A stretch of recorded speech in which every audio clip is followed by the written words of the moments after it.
ప్రతిదానికి కోపం వస్తుందా? ఓకే, ఈ కోపం నష్టం చేయొచ్చు. ఒక చిన్న విషయానికి కోపం రావడం, ఎవరైనా మాట వినకపోతే కోపం, ట్రాఫిక్లో ఎవరైనా డిస్టర్బ్ చేస్తే కోపం, ఇంట్లో ఎవరో ఒకరిని మాట వినకపోతే కోపం, ఆఫీస్లో పని నువ్వు అనుకున్నట్టు జరగకపోతే కోపం, ఫోన్లో రిప్లై లేట్ అయితే కూడా కోపం. అసలు నీకు కోపం ఎక్కువనా లేదంటే ఎక్స్పెక్టేషన్స్ ఎక్కువనా? ఏమంటారు? థింక్ అబౌట్ ఇట్, ఒకసారి ఆలోచించు. ఎందుకంటే ప్రతి సమస్య మన కంట్రోల్లో మేబీ ఉండకపోవచ్చు, కానీ ఆ సమస్యకు మనం ఎట్లా రియాక్ట్ అవుతున్నాం, ఎలా అవ్వాలి అనేది మాత్రం it's in our hands. So ఈ వీడియో చివరి వరకు చూడు, చాలా ఇన్ఫర్మేటివ్ వీడియో. మేబీ నీ కోపం కొంతైనా తగ్గొచ్చు. కోపం రావడం అసలు తప్పు కాదు. ఓకే, సో ముందుగా మనం ఒక విషయం అర్థం చేసుకున్నాం. కోపం రావడం ఎందుకు తప్పు కాదంటే, మనిషికి బేసిక్గా ఎమోషన్స్ ఉంటాయి. సో ఎవరైనా మనల్ని ఇన్సల్ట్ చేస్తే కోపం రావచ్చు. సో ఏదైనా అన్యాయం జరిగితే కూడా కోపం రావచ్చు. మనకి బాధ కలిగితే కూడా కోపం రావచ్చు. ఇట్స్ కామన్, ఇట్ ఈస్ సహజం.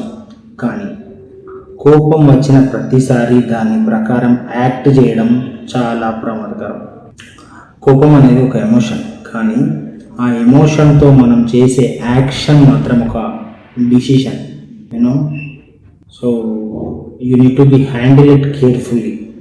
ఓకే, సో కొన్నిసార్లు నీకు 10 సెకండ్ల కోపం 10 సంవత్సరాల నష్టాన్ని కూడా తీసుకురావచ్చు. ఒకసారి కోపంలో మాట్లాడిన మాట తిరిగి తీసుకోలేం. కోపంలో పంపిన మెసేజ్ తర్వాత డిలీట్ చేసినా కానీ అవతల వ్యక్తి చదివి ఉండొచ్చు, ఆల్రెడీ హర్ట్ అయి కూడా ఉండొచ్చు. కోపంలో తీసుకున్న ఒక డిసిషన్ ఈ బిజినెస్ని లాస్లోకి తీసుకెళ్ళచ్చు, రిలేషన్షిప్స్ని కూడా ప్రాబ్లమేటిక్ తీయచ్చు, దెబ్బతీసేయచ్చు, నీ జాబ్ని కూడా కోల్పోవచ్చు, మేబీ ఫ్రెండ్షిప్ని కూడా కోల్పోవచ్చు. అందుకే కోపంలో డిసిషన్స్ తీసుకో, కొంచెం వెయిట్ చేయి, think about it. Okay, think about it, take some time and you can talk later. ఇమీడియట్గా రెస్పాండ్ కావాల్సిన అవసరం లేదు. You need to wait some time and take some time to react. చాలాసార్లు కోపం వెనుక ఇంకేదో ఉంటుంది. సో ఏంటో చూద్దాం. ప్రతి దానికి కోపం వస్తుందంటే అసలు ప్రాబ్లం కోపం కాకపోవచ్చు, స్ట్రెస్ కావచ్చు, మేబీ నిద్ర సరిగా లేకపోవడం కూడా కావచ్చు, ఫైనాన్షియల్ ప్రెషర్ కూడా కావచ్చు, వర్క్ ప్రెషర్ కూడా మేబీ అయి ఉండొచ్చు, రిలేషన్షిప్ ప్రాబ్లమ్స్ మేబీ ఎస్ కావచ్చు, ఫ్రస్ట్రేషన్ కూడా కావచ్చు, లేదా మన ఎక్స్పెక్టేషన్స్ ఎక్కువగా కూడా ఉండొచ్చు. ఇది చాలా అందరికీ ఇదే ఉంటుంది. ఓకే, అతను నేను అనుకున్నట్టే చేయాలి, వాళ్ళు నా మాట వినాలి, అన్నీ నా ప్లాన్ ప్రకారమే జరగాలి. ఇలా అనుకుంటే ప్రపంచం మనకు నచ్చినట్టు నడవకపోయినా ప్రతిదానికి కోపం వస్తుంది boss. What I'm trying to tell is, మీకు అందరు నచ్చినట్టు ఉన్నారు. ఒక నిజం నువ్వు ఖచ్చితంగా యాక్సెప్ట్ చేసే తీరాలి. ప్రతి ఒక్కరూ నీకు నచ్చినట్టు ఇట్స్ ఇంపాసిబుల్ బాస్. ఉండరు, ప్రతి ఒక్కరు నీ మాట వినరు, ప్రతి ఒక్కరు నేను అర్థం చేసుకోలేరు, ప్రతి పని నీ ప్లాన్ ప్రకారం జరగనే జరగదు. ట్రాఫిక్లో ఎవ్వరూ తప్పు చేయొచ్చు, ఆఫీస్లో ఎవరో మిస్టేక్ చేయొచ్చు, ఇంట్లో ఎవరో నీ ఒపీనియన్ని డిసగ్రీ చేయొచ్చు. అప్పుడు ప్రతిసారి కోపం తెచ్చుకుంటే నీ పీస్ని ఇతరుల చేతిలో పెట్టినట్టే నీ ప్రశాంతతని వేరే వాళ్ళ చేతిలో పెడుతున్నావు. You know who is the strongest person. Strong person అంటే ఎప్పుడూ కోపం రాని వ్యక్తి కాదు.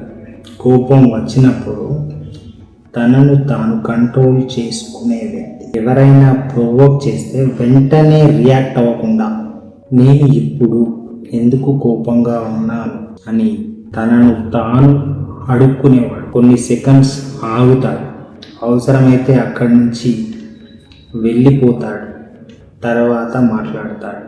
So that is what the maturity is. నీ కోసం ఎవరిని నీ కోపం ఎవరిని ఎక్కువ హర్ట్ చేస్తుంది ఒకసారి ఆలోచించు.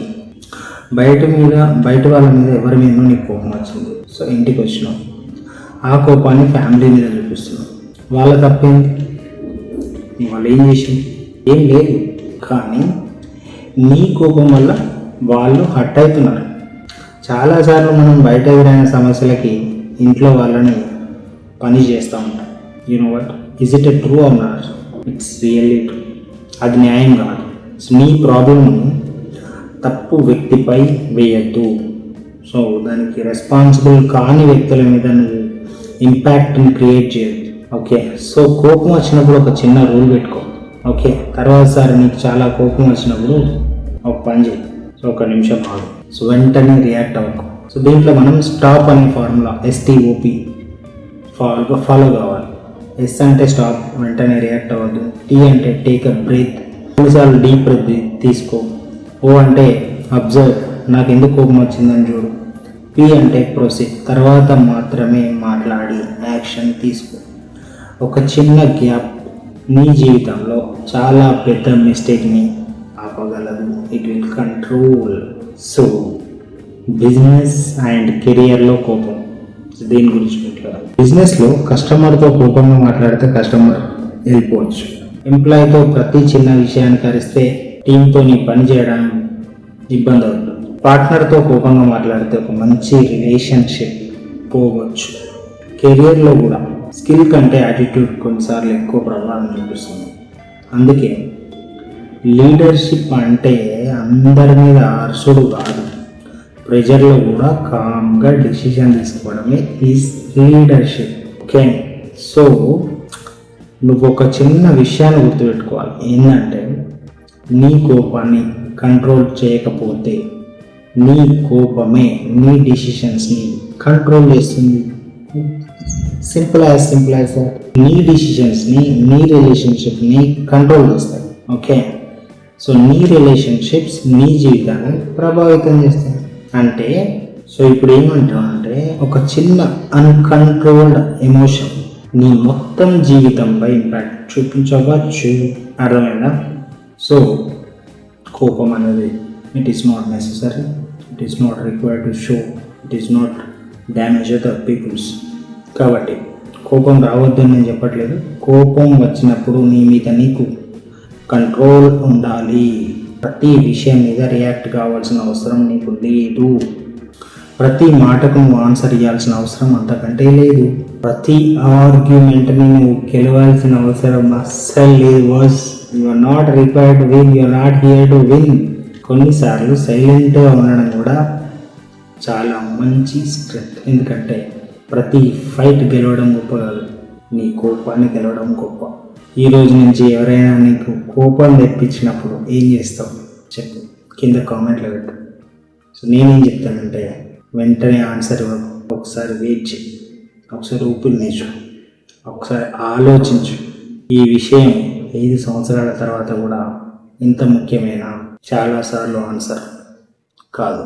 నేను అప్పుడు ఎందుకు నీ పీస్ని దానికోసం పోగొట్టుకోవాలి? వై, ఎందుకు పోగొట్టుకోవాలి? సో గుర్తుపెట్టుకో, నీకు కోపం రావడం నీ తప్పు కాకపోవచ్చు, కానీ నీ కోపంతో నువ్వు ఏం చేస్తున్నావో అది నీ రెస్పాన్సిబిలిటీ, అది నీ బాధ్యత.